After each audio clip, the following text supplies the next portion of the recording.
On our 5th anniversary, I proposed to Lynn for the 5th time. But once again, she left me alone at the proposal venue for Hen Yin. She told him, "I'll indulge him this last time. He's sensitive. If he loses face in front of so many people, he'll definitely do something rash." Half an hour later, he posted on social media, "Love has no first come, first served. The one who isn't loved is the third wheel. I didn't chase after Lynn like I used to. I simply gave the post a like, then told the system, I want to leave this world. I want to go home." After Lynn left, I asked the wedding company to clean up the site and told everyone to leave. Anyway, I had no real TIs in this world. Everyone who came was her friend. She should have been the one embarrassed, not me. When Lynn came back, I was in the middle of negotiating with the system about when I could return home. She brought the cake I liked most from the west side of the city. Watching me carefully, she said softly, "You understand today's situation." I couldn't refuse.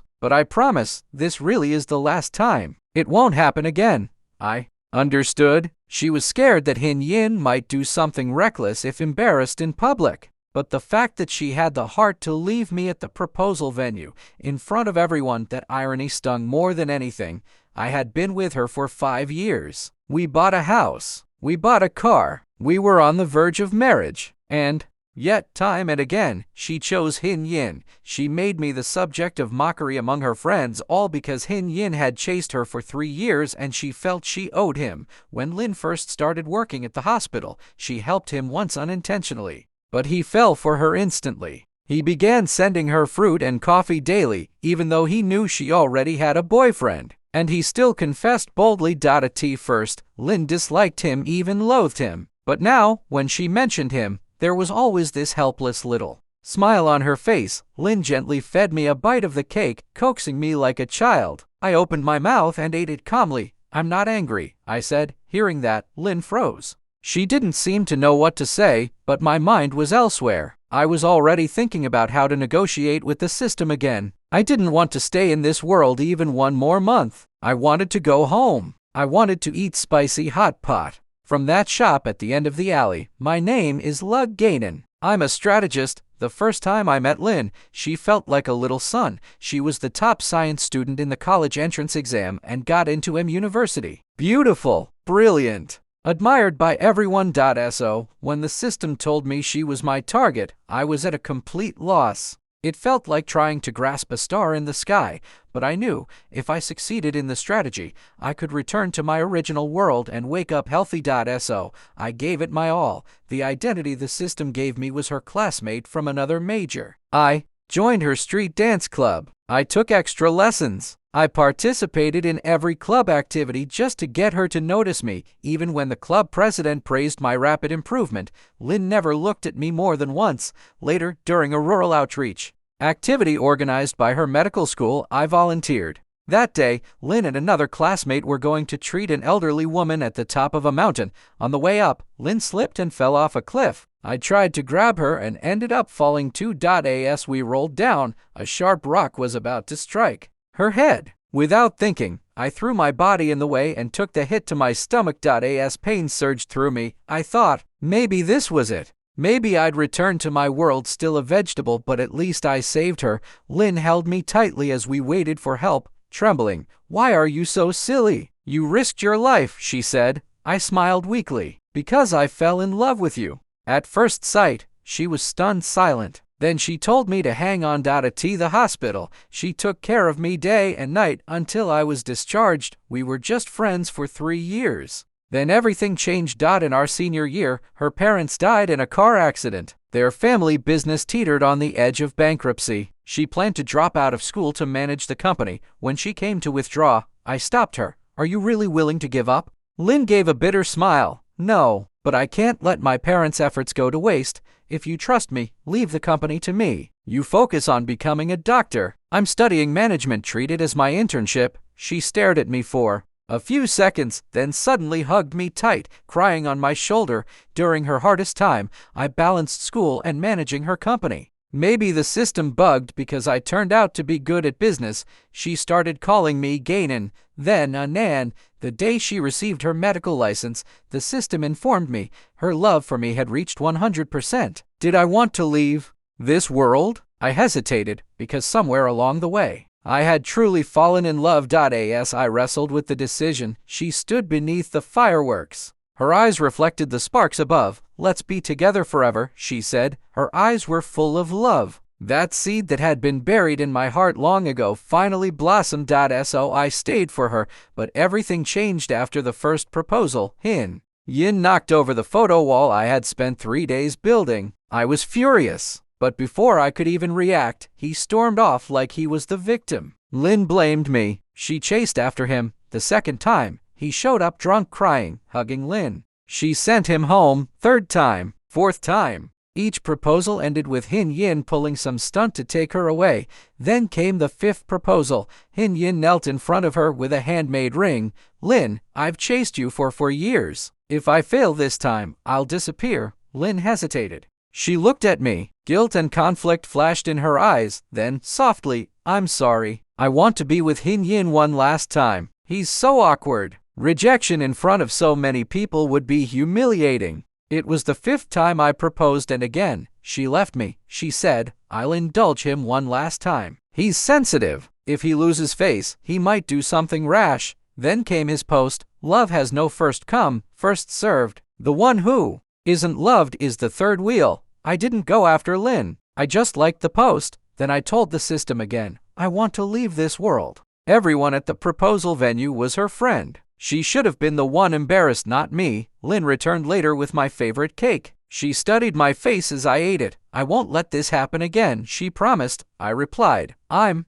not angry." She looked shocked. In the past, I would be upset for days. She'd apologize over and over, and eventually say, "Can't you just pity him and fulfill his wish?" But I was tired now. She had become too busy. Too busy sleeping in. Too busy exploring new restaurants with him. Too busy driving him to work. I stopped asking her to drive me. I gently set the fork down. "No need, I've got my driver's license now." She was stunned when I had that fever and couldn't reach her. I wanted to go to the hospital. She knew I had a driving phobia, but she hadn't known that I had overcome it. I had become independent. I got up, threw the cake box away, and went to sleep. The next night, she made dinner seafood. She peeled a shrimp and placed it in my bowl. "Eat. I know it's your favorite," she said. "I don't like it," I replied. She stared at me. "You used to eat it. Are you being petty about the proposal?" "I'm allergic. I only ate it because you liked it." Every time, I'd take medicine afterward. She was stunned,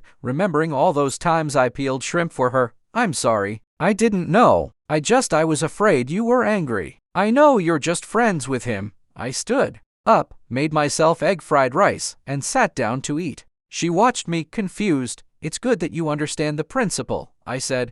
She walked to the bedroom. She had gotten used to me always chasing after her, always fixing things. Not anymore. I had decided to leave. I started preparing work, handovers, wrapping things up. One last gift to Lynn. I used my savings to buy clothes, fruits, and supplements. Then I drove to the elderly home on the south side of the city. Standing at the entrance and seeing the grandparents I hadn't seen in a long time, I couldn't hold back the tears. But deep down, I also felt a little sad knowing I wouldn't see them again. This was the old folks' home that Lynn and I often visited. Whenever we had free time, we'd come here, sit with the grandparents, and listen to their stories from the past. While I was feeling down, a cheerful old grandpa came over, took my hand, and said kindly, "Little Lou, you're here again. Why do you look so unhappy today?" The other grandparents gathered around too. Then suddenly, one grandmother looked behind me and asked curiously, "Lou, why are you alone today? Where's your girlfriend?" Just as I was about to explain, Lynn's voice appeared behind me. "Grandpa, Grandma, I went to park the car. Did you miss me?" I turned around and saw Lynn standing there, holding 2 bags of fruit, staring intently at me. After handing out the items, the grandparents invited us to stay for dinner. At the dinner table, perhaps because of their life experience, many of them could see something was off between Lynn and me. One grandmother took Lynn's hand and said gently, "King, over the years, little Lou has borne all that pressure for you. You two have been through so much together. You must treat little Lou well or you'll regret it when it's too late." Hearing her words, Lynn seemed to recall something from the past. Her eyes flickered with guilt and a hint of barely perceptible unease as she looked at me. "Before Leaving, she held my hand and said, "I saw that your favorite theater actor has a show tonight. I've already bought tickets, I'll go with you." But before she finished speaking, her phone rang. She looked at the screen, a little flustered, then hung up, but the next second, it rang again. Lynn hesitated for a long time before finally answering, "Senior, I lost a game, and they said that if you don't come over, I have to eat all the chili peppers on the table." Hen Yin's flustered voice came through the receiver. Lynn didn't immediately agree like she used to. She glanced at me, looking conflicted. Hen Yin, hearing Lynn's hesitation, sobbed over the phone, "Senior, you're busy, but the others are cheering, eat it. Hurry up and eat it. You have to honor the bet." Lynn immediately got anxious and yelled into the phone, "Don't force him. I'll be over right away." After hanging up, she looked at me cautiously. "Hi's in trouble. I'll go help him sort it out." She held my hand, promising me resolutely, "I'll be back soon. I won't miss the play with you." I gently pulled my hand away and said calmly, "Be safe on the road." A half-hearted change of heart is like pouring a bucket of water into a vast desert, meaningless. I had no expectations of her anymore. As we looked at each other, Lynn suddenly hugged me. Then she turned and left. At p.m. The play ended. My favorite stage actor's last tour performance of the year was over. Lynn hadn't come back. She probably wouldn't be back tonight. Maybe it was because of the disappointment, or maybe the frustration of not seeing the performance, but my tolerance had finally reached its limit. Even though I could leave this world soon, I still went to the restaurant where they often gathered for dinner. After entering, I searched room by room. Finally, I saw them in the largest private room. Before I even walked in, I heard a burst of cheering from inside. Through the crack in the door, I clearly saw Hen Yin with a tissue in his mouth, leaning down to kiss Lynn, who was sitting down. Lynn was stunned for a moment, but as soon as he leaned in, she took the initiative and raised her head to kiss him back. My heart felt like it was being pierced by countless needles, a dense pain that made it impossible to breathe. Just as tears were about to fall, I raised my hand to wipe my face, pushed the door open, and walked toward them. The moment I entered, all eyes in the room turned toward me. A sudden slap echoed through the room. Lynn's face turned to the side and quickly swelled up. Hen Yin cursed angrily, grabbed my arm, and pushed me away. "Lou, what the hell are you doing? Why are you hitting people?" I looked at him. Without hesitation, I raised my foot and kicked him to the ground. Hen Yin sat there, shocked, looking up at me in disbelief. Lynn's dazed eyes finally focused. She stood up unsteadily and reached out to me. Hearing the words that came from her mouth, I nearly threw up. I picked up the wine on the table and splashed it hard in her face, watching the wine drip from her hair and clothes. The anger in my heart hadn't subsided in the slightest. "Lynn," I said, "let's break up. I'm quitting this three-person game." After saying that, I left without looking back. I was really tired. I didn't want to play this childish game with her anymore. Whatever happens, let it be. After arriving home, I packed some important items and personal clothing. I didn't want anything else. I wouldn't need them in the future anyway. Just as I opened the door to leave, Lynn was standing at the entrance, panting and holding her keys. When she saw the suitcase I was carrying, she anxiously explained, "It's not what you saw. We were just playing a game. Just a game. Please don't be angry, okay? Everyone was playing. I can't be unsociable and not play, right? If you don't like it, I won't play with them anymore, okay?" Every word she said didn't seem to acknowledge anything wrong on her part. It was as if I was the one being unreasonable. As if I couldn't handle it. How come I didn't realize before that she was such a self-centered person? What she did was never wrong in her eyes. She was always right. The person I had loved for so long, I didn't even know when she had started to rot inside. When she began to stink, I suddenly said, "Lynn, if I were like this with Jair, would you still say it's just a game?" Lynn paused for a moment. Then she remembered who John Shore was. Before I got together with Lynn, John Shore had confessed to me. The day two had rejected her. I even treated her to a meal, but just as we were leaving the restaurant, I ran into Lynn. She walked over with a dark expression and questioned me about my relationship with Jan Shore. Watching Lynn's face gradually twist from anger to panic, I chuckled. "Lynn," I said, "so that phrase, 'it's just a game,' is really just for deceiving yourself. But I don't care anymore." I didn't expect Lynn to keep pestering me after that. She humbly admitted her mistakes and repeatedly promised she wouldn't contact Hen Yin again, but I couldn't understand what she was thinking. She didn't love me anymore, so why was she still clinging so tightly? She even brought up the grandparents in the nursing home, which only made my anger flare harder. Aching all over, I had no choice but to ignore her, treating her like she was invisible. But Lynn seemed almost possessed. She brought meals every day, sent flowers and gifts, always switching it up. It was like our roles had reversed. Now, she was the one constantly messaging me, sharing her daily life, saying sweet nothings, waiting for me to come home. And no matter how late I came back, I would always see her standing at the hotel entrance, waiting. I sighed helplessly. There's no need to wait for me, I told her. You should go home. But the way she looked at me, how can I sleep if you're not home? She said. Hearing those familiar words, I suddenly remembered all those nights I had waited for her to come home, saying the same thing. Lynn, I said, you know how unpleasant it feels to wait, right? But you can't even stand waiting for a few days. While I waited for you for years, a week later, I wanted to travel, but realized my passport was still at home.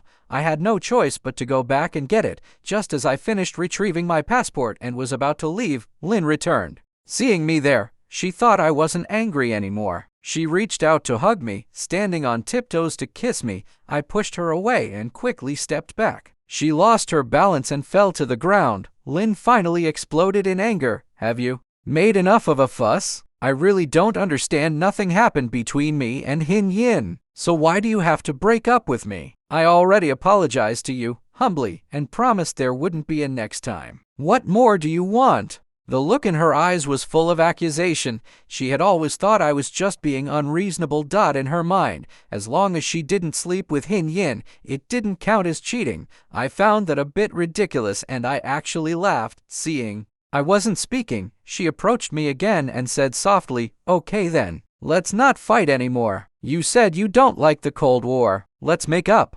I stayed silent for a long while, and finally made a request. "Okay, as long as you delete Hen Yin and don't contact him until the end of this month, I won't break up with you." The end of the month was when I was going home. By then, whether we broke up or not wouldn't matter anymore. When I was negotiating with the system, I had asked why I had to wait until a month later to leave. The system said, "That day is your birthday." I was speechless. The system was turning my birthday into my death anniversary. But then I remembered my birthday. 5 years ago, Lynn had insisted I make a wish to stay together forever, never to separate until death. And now, before death, her heart had already changed. Lynn didn't hesitate at all. Right in front of me, she blocked and deleted all of Hen Yin's contact information. I also moved back home. She even took a year off work to stay home with me, all to avoid Hen Yin. She started planning a proposal. Said this time she would propose to me. Guaranteed there wouldn't be any accidents. Asked me to believe in her. Just one more time. Lynn scheduled the proposal for the end of the month on my birthday. I guess fate had already arranged it. Everything felt destined. The wish I made 5 years ago finally came true. On the day of the proposal, I carefully groomed myself and wore the suit Lynn liked most. When Lynn knelt on one knee, her eyes were full of love, just like they were beneath the fireworks 5 years ago. If Hen Yin hadn't messaged me yesterday, I might have truly believed today would go smoothly. But when I saw him, knife in hand, to his wrist, I wasn't surprised at all. He broke down, yelling at Lynn, "Why? Why are you proposing to him? Do you love him that much? Can't you love me?" "Shut up," Lynn snapped, holding my hand tightly and glaring coldly at Hen Yin. "Today I am proposing to him, and I won't allow anyone to ruin it." If I could have felt her hand, the one holding mine, trembling even just slightly, maybe I could have truly believed her. But Lynn was lying. Hen Yin smiled bitterly. The light in his eyes extinguished in that instant. "Okay then," he said quietly. "I wish you happiness. I wish you both happiness. Whatever you want, I'll give it to you." He turned and walked out, dejected like he had lost all meaning in life. The knife in his hand sliced across his wrist. A few drops of blood fell. "Hen Yin, what are you doing?" Lynn instinctively called after him, but Hen Yin didn't turn back. "I'm going to a place where you aren't," he said resolutely, and drove away. Lynn stood there, trembling. She turned back to me, voice strained. Are you willing? Are you willing?" Before she could finish the sentence, she suddenly took back the ring. With a hoarse voice, she said, "I'm sorry. I'm a doctor. I can't just watch him die." After saying this, she turned and prepared to chase after Hen Yin. I grabbed her hand. "If you leave this time, you will never see me again. Are you sure you want to abandon me for the 6th time?" Actually, I didn't understand why I was asking a question I already knew the answer to. Maybe I just wanted to give the version of me in this world an ending, even if it wasn't a good one. Lynn stopped. The last trace of guilt in her eyes disappeared, replaced by reproach. "Lynn, you've changed," I said. "You used to be so kind. You'd save stray cats and dogs. Now, is a human life not worth more than a cat or dog? You've disappointed me so much." She shook off my hand and rushed out, her figure disappearing at light speed. I finally gave up. "System," I said, "didn't you say last time that I could choose how I die? I've decided I'll die from a sudden heart attack." Lynn Ratching is the deputy director of cardiology. I wonder what her reaction will be when she finds out. Just after I said that to the system, I felt my breathing grow difficult. My consciousness began to blur. The moment I collapsed, I heard the screams of the people around me. Then I completely lost consciousness. When I woke up again, I was floating in the air above the hospital, watching the medical staff perform CPR on my body. I felt strange. At that moment, a doctor walked in holding a phone. "Director Lynn, there's a patient with acute myocardial infarction who needs emergency surgery. Is it convenient for you to come back now?" Lynn's voice came from the receiver. "I'm sorry. It's not my on-call day today and I'm not in the city." That's when I realized I had been taken to the hospital where Lynn worked. And just moments before, she had refused a call. The monitor in front of my hospital bed showed a flat line. The system said calmly, "Let's go, host. I'll take you to watch a show." The next moment, I saw Hitchin gently cupping Lynn's face and kissing her. A burning fury surged inside me. "That scumbag woman," I muttered under my breath. "She's truly hopeless." The system added, "Host, just endure a little longer. I can take you home soon." After they finished kissing, Lynn told Hitchin to wait obediently and then rushed back to the proposal site, trying to find me. On her way, a wave of panic gripped her heart. It was a sudden, overwhelming fear, like something precious was about to disappear forever. She slammed on the accelerator, desperate to see me. She didn't even bother parking properly. She just jumped out and searched frantically. There were only a few staff members left, tidying up. She grabbed one of them in desperation. "Where's my boyfriend? Has anyone seen him?" The staff member was just about to answer when Lynn's phone rang. She visibly exhaled in relief and quickly answered it, but the very next second she froze. It was a call from the hospital. "Hello, is this Miss Lynn? This is Central City Hospital." The voice on the other end continued. Her grip on the phone tightened. Her hand shook violently, knuckles turning white. "Yes, this is Lynn," she managed to reply. "Miss Lynn, your friend Lu Nan passed away due to a sudden myocardial infarction. Resuscitation failed. Since you're listed as his emergency contact, we'd like you to handle his funeral arrangements." Lynn stared at the staff member beside her, muttering to herself, "How is that possible?" "Impossible. He was so healthy. How could he suddenly have a heart attack? It has to be a prank. He was just fine a moment ago." But the staff member suddenly spat on the ground, unable to contain himself. "Isn't it because of you? On the day of the proposal, you left your boyfriend for someone else. He was too emotional and died from a sudden heart attack. Your boyfriend was really unlucky to meet someone like you." Lynn started trembling uncontrollably. "Impossible. This is impossible." She couldn't believe I was gone. I watched from the sidelines, cold and detached. The system commented, "Scumbag. There's more suffering ahead for her." We followed Lynn to the entrance of the hospital morgue. As we entered, I overheard two nurses talking as they passed by. I heard this man was supposed to be proposed to by his girlfriend today. What a pity for something like that to happen on such a happy day. Yeah, he was still salvageable. When he was brought in, the other nurse replied, but the director of cardiology was in surgery, and the deputy director just happened to be out of town. The cardiologist had just hung up the phone when the patient passed away. A lightning bolt struck Lynn's mind. She remembered the patient she had just rejected was me. What had she been doing at that exact moment? She was kissing Hitchin, comforting him, and because of that, she had refused to return to the hospital for surgery. The nurses continued. The patient suddenly died after the call was hung up. She's the murderer who killed him. She killed him for another man. Lynn sat down at the morgue's entrance, devastated. Finally, she broke down, completely hugging her knees, sobbing like a child. Soon, medical staff came out. Are you the deceased's family? Deputy Director Lynn. Are you here? Lynn struggled to respond, her voice faint and choked. I'm here to take Lucianon home. The staff member hesitated, then lowered their gaze. Please accept our condolences. They let her inside. She approached my body, covered by a white sheet. Her hands trembled so hard she could barely lift it.